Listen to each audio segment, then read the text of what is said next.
Hello students, इस video में हम कक्षा 8 की थर्ड एक्टिविटी करने वाले हैं। पार्ट 1 की थर्ड एक्टिविटी शीट है जिसमें हम फसलों के वर्गीकरण, कृषि पद्धतियां और खाद और उर्वरक में अंतर को स्पष्ट करने वाले हैं इस वीडियो के अंदर वीडियो को अंत तक जरूर देखें।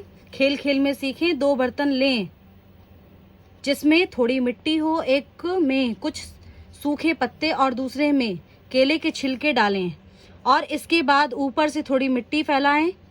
बर्तनों को 2 सप्ताह के लिए अलग रखें। अब क्या करना है, 2 बर्तन में मिट्टी डालनी है, केले के छिलके रखने हैं एक में क्या रखने हैं, सूखे पत्ते।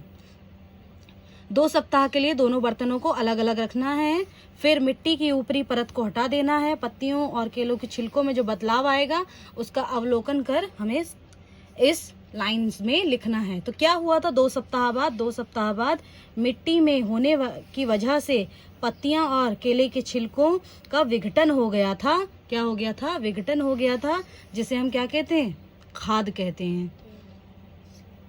तो ये वेरी इंपॉर्टेंट है। खाद जो क्वेश्चन है, खाद किसे कहते हैं, ये आपसे पूछा जा सकता है एग्जाम में। खाद और उर्वरक में अंतर जरूर आता है एग्जाम में, तो इसको भी नोट डाउन कर लें कि ये वेरी इंपॉर्टेंट होगा आपके लिए। तो खाद किसे कहते हैं? यह एक प्राकृतिक पदार्थ है। खाद क्या है? एक प्राकृतिक पदार्थ है।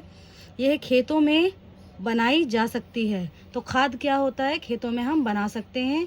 खाद में पादप पोषक तुलनात्मक कम होता है। नेक्स्ट है उर्वरक किसे कहते हैं? तो उर्वरक यह मानव निर्मित होता है। यह एक मानव निर्मित लवण है। इसका उत्पादन फैक्ट्रियों में होता है। खाद क्या होता है? प्राकृतिक होता है, जिसे हम खेत में बना सकते हैं, पर उर्वरक फैक्ट्रियों में बनाया जाता है। तीसरा है उर्वरक में पादप पोषण, जैसे कि नाइट्रोजन, फास्फोरस, पोटेशियम प्रचुर मात्रा में होता है। किसमें? उर्वरक में। नेक्स्ट क्वेश्चन हमारे सामने है, उचित शब्दों से रिक्त स्थान की पूर्ति कीजिए।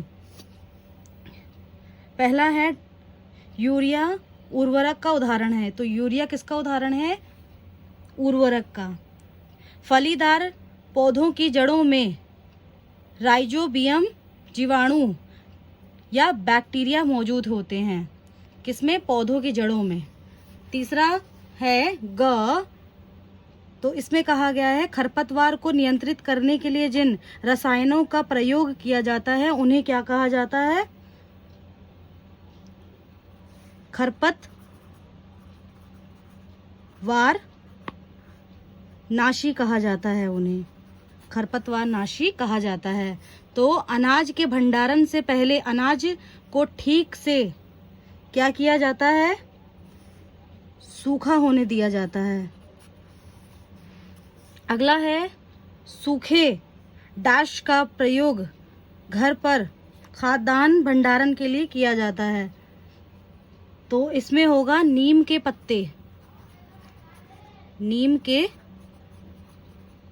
पत्तों को रखा जाता है या नीम के पत्ते आएगा।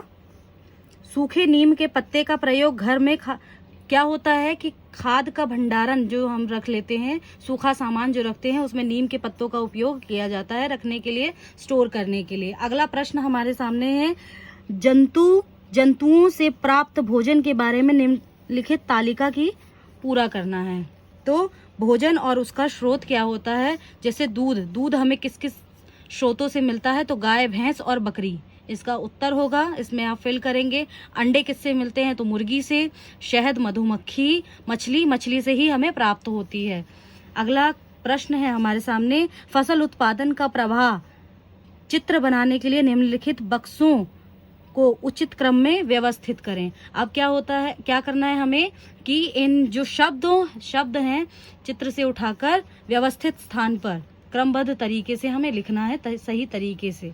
तो मिट्टी तैयार की जाती है पहले, खेतों की जुताई होती है, बीजों की बुआई होती है, सिंचाई होती है, खाद डाला जाता है, खाद डालना, कटाई होती है, उसके बाद हमें भंडारण मिलता है। आई होप ये वीडियो आपको अच्छी लगी होगी।